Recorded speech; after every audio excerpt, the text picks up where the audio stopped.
नमस्ते बच्चों, मैं आपकी गृह विज्ञान विषय की अध्यापिका मनीषा सिंह आज आपको आपकी गृह विज्ञान की पुस्तक का पाठ 30 संक्रामक रोग का भाग 4 पढ़ाने जा रही हूँ। इससे पहले हमने इसके 3 भाग आपको पढ़ा दिए हैं बच्चों, और आज हम इसका चौथा भाग पढ़ने जा रहे हैं।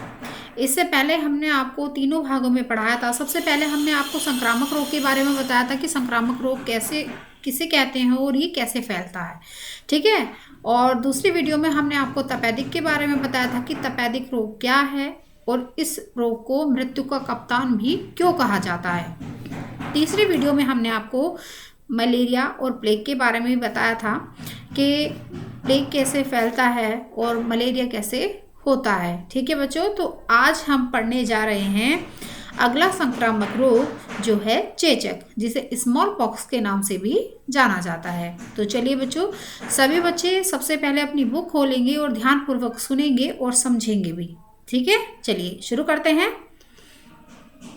चेचक, जिसे हम स्मॉल पॉक्स भी कहते हैं, इस बीमारी को देहाती लोग तथा शहरों के अनपढ़ लोग अब भी देवी का प्रकोप समझते हैं, लेकिन वास्तव में ऐसा नहीं है। अब इसको इतना भयानक भी नहीं समझना चाहिए, क्योंकि अब इसका उपचार होने लगता है, जिससे इस रोग से अब बहुत कम मनुष्य मरते हैं। तो देखिए बच्चों, हम किसके बारे में पढ़ रहे हैं? हम चेचक के बारे में पढ़ रहे हैं, स्मॉल पॉक्स के बारे में पढ़ रहे हैं कि चेचक क्या है। इस बीमारी को देहाती लोग जो होते हैं या जो शहरों के लोग भी होते हैं, जो ऐसी बात नहीं है कि अनपढ़ लोग ही इसे एक देवी का प्रकोप समझते हैं। पढ़े लिखे लोग भी हैं जो इसको आज भी देवी का प्रकोप मानते हैं। और जिस बच्चे को या जिस व्यक्ति को यह रोग हो जाता है तो माना जाता है कि अगर हम इसके बारे में पूर्ण रूप से नहीं जानते हैं तो वो क्या समझते हैं? देवी का प्रकोप समझते हैं। तो कुछ लोग पैसे उतार कर रखते हैं देवी के नाम के, तो कुछ लोग मंदिरों में चढ़ावा चढ़ाते हैं जाकर। लेकिन ये क्या है? ये एक महामारी है, एक संक्रामक रोग है, ठीक है बच्चों। और पहले समय में इसका इलाज संभव नहीं था, लेकिन वर्तमान समय में इसका बहुत ही अच्छा इलाज है और लोग बाग अब ज़्यादातर इस रोग से मरते नहीं हैं, बल्कि अपना समय से इलाज कराकर स्वस्थ रहते हैं, ठीक है बच्चों। कारण, अब कारण क्या है इसके? यह रोग एक विषाणु के द्वारा फैलता है। यह विषाणु व्यक्ति की नाक, कंठ और रक्त में रहता है। कहाँ रहता है इसका विषाणु? नाक, कंठ और रक्त। कंठ से मतलब है हमारा गला। कंठ को क्या कहते हैं? गला। छींक या थूक सूखने पर वायु द्वारा दूसरे व्यक्ति तक तो पहुंचा जाता है। उद्भवन काल क्या होता है इसका? इस रोग का उद्भवन काल प्राय 1 सप्ताह से 2 और 3 सप्ताह तक रहता है। 1 सप्ताह से यानी कि 1 वीक से लेकर 3 वीक तक, यानी कि कम से कम 1 महीने तक इस रोग की दिक्कत व्यक्ति को बनी रहती है। देखते हैं इस रोग में क्या होता है बच्चों। इस रोग के लक्षण क्या हैं? दाने पूरे बदन पर निकलते हैं, आंखों में भी निकल आते हैं। थोड़ी सी असावधानी से आंखों की रोशनियां भी जा सकती हैं। तो दाने पूरे बदन पर निकल आते हैं, क्या होता है? पूरे शरीर पर हमारे दाने निकल आते हैं। आंखों में क्या होता है? आंखों में भी आंखें लाल हो जाती हैं, आंखों में भी दाने निकल आते हैं। थोड़ी सी असावधानी से क्या होता है? आंखों की रोशनी तक भी जा सकती है। अगर हम सही चिकित्सक से इसकी दवा ना लाकर अपने आप ही इस रोग का अगर उपचार करें तो इस रोग की असावधानी बरतने पर क्या हो सकता है? आंखों की रोशनी भी जा सकती है। अगला है बुखार। 103 डिग्री सेल्सियस से 104 डिग्री सेल्सियस भी हो जाया करता है। इतना तेज बुखार आता है कि 103 डिग्री सेल्सियस से 104 डिग्री सेल्सियस तक भी इसका बुखार जाता है, ठीक है बच्चों। और इसमें एक चीज और भी है कि बुखार उतरता है, चढ़ता है, उतरता है और चढ़ता है, एकदम से चढ़ेगा भी और फिर उतर भी जाएगा। दूसरे दिन दाने बड़े हो जाते हैं और उसमें पानी भर जाता है, मवासी भी पड़ जाती है।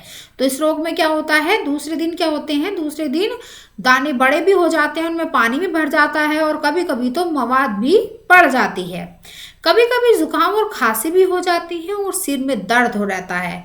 देखिए, जब हमारा तपता है, तापमान हमारा बढ़ता है, बुखार रहता है, तो इसमें सिर का दर्द भी बढ़ जाता है, सिर में दर्द भी रहने लगता है। और कभी कभी इसके लक्षण ऐसे होते हैं कि खांसी जुकाम भी हमें देखने को इसमें मिल जाता है।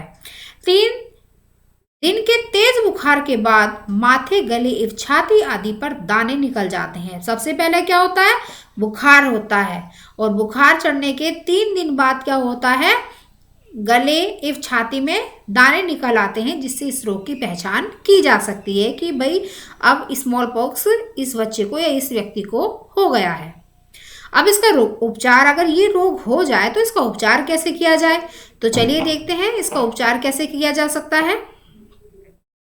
रोग का उपचार, कोई भी जादू टोना ना करके डॉक्टर का इलाज कराना चाहिए। बहुत से लोग होते हैं कि जादू टोने में लग जाते हैं, कभी पानी उतार कर सड़क पर फेंक देते हैं, कभी पैसे उठाकर रख लेते हैं, या कभी देवी के मंदिर में चले जाते हैं। तो जादू टोना ना करते हुए अपने डॉक्टर से सही इसका इलाज कराना चाहिए।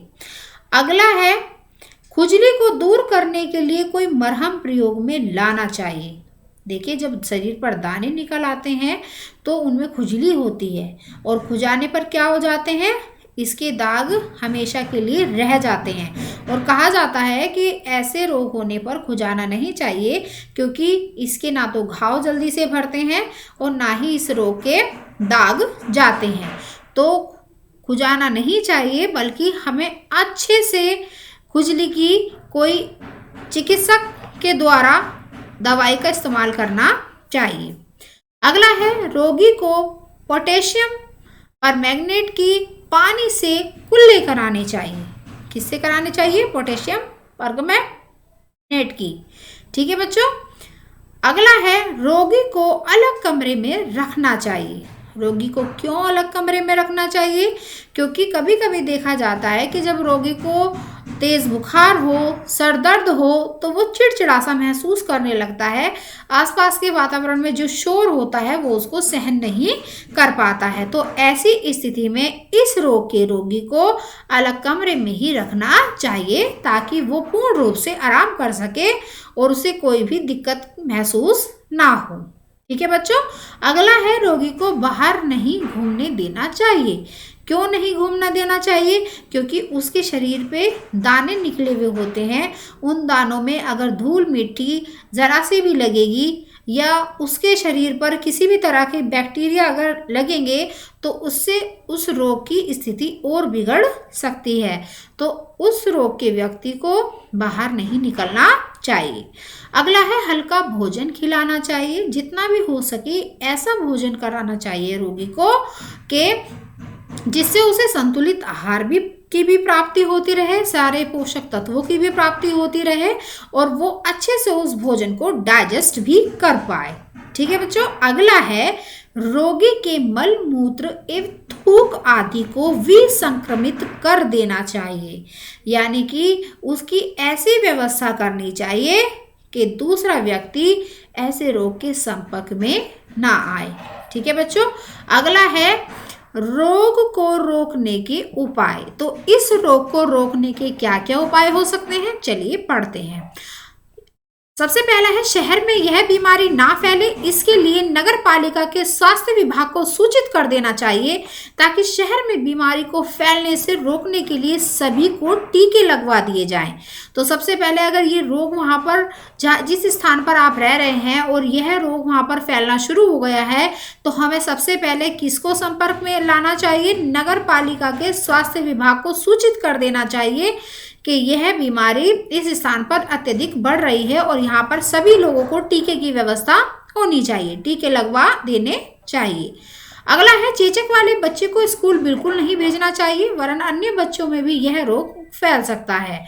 ये सही बात है बच्चों कि अगर किसी भी बच्चे को यह संक्रामक रोग है, क्योंकि ये वायु द्वारा फैलता है और इससे दूसरा व्यक्ति, अगर दूसरा बच्चा भी संपर्क में आएगा इस अस्वस्थ वाले बच्चे के, तो वो बच्चा भी परेशान हो सकता है, अस्वस्थ हो सकता है, उस बच्चे को भी यह रोग हो सकते हैं। अगला है घर की पूर्णतः सफाई रखनी चाहिए। देखिए बच्चों, रोग कोई भी हो, अगर रोग ना भी हो तब भी हमें अपने घर की साफ सफाई पूर्ण रूप से रखनी चाहिए, क्योंकि ज़रूरी नहीं कि हम रोगों को उत्पन्न अपने घर से ही करें। हमें पहले से ही इतना सतर्क होना चाहिए, इतना सतर्क रहना चाहिए कि रोग हमारे घर में पनप ही ना पाए। अगला है चेचक के रोगी को अन्य लोगों से अलग रखना चाहिए। अगर अस्पताल भेज दिया जाए तो ज़्यादा अच्छा रहता है। तो चेचक के रोगी को एक अलग कमरे में रखना चाहिए और हो सके तो ऐसे व्यक्ति को अस्पताल भेज देना चाहिए, वहाँ उसकी अच्छे से देखभाल भी की जा सकती है। अगला है रोगी के प्रयोग में आए सामान को विसंक्रमित कर देना चाहिए, है ना।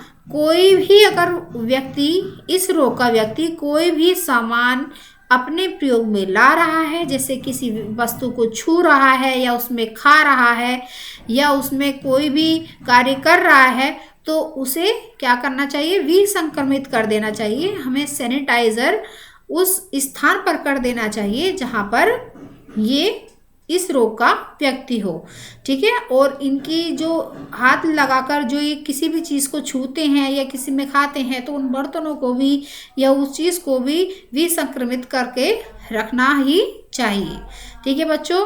तो आज हमने इस पाठ का आपको चौथा भाग भी, फोर्थ पार्ट भी पढ़ा दिया है, ठीक है बच्चों। अगले वीडियो में हम इससे अगला भाग आपको पढ़ाएंगे और वो उसके बारे में बताएंगे, वो क्या है, हेजा, ठीक है। हेजा के बारे में हम आपको अगली वीडियो में पढ़ाएंगे। यह वीडियो हमारा यहीं समाप्त होता है। धन्यवाद।